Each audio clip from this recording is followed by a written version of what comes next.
Hello my dear student, this is me Madiha Imam, your maths teacher, and this video is for week 3rd and 4th.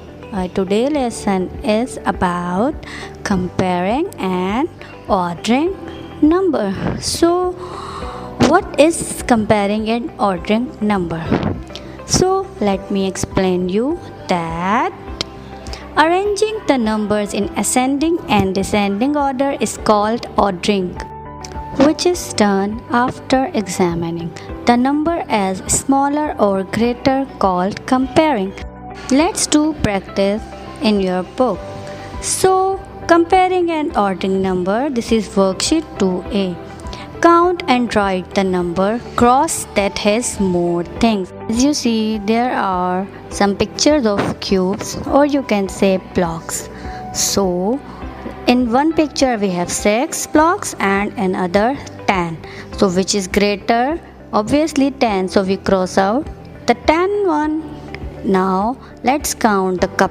So here we have 8 cupcakes. So in the given box we have to write digit 8. Here we have 7 cupcakes. So we have to write 7. Now which number is greater? Obviously 8 cupcakes are more, so we can cross out the 8. The next page we will do the same things, but cross the set that is fewer things, means less things.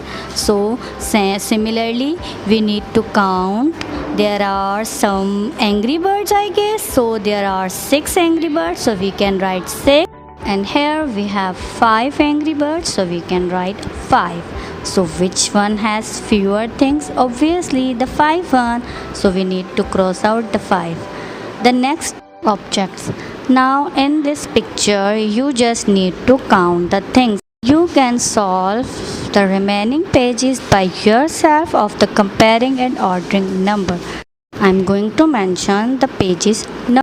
Solve pages 9 to 16 in book 1A. Thank you. Allah Hafiz.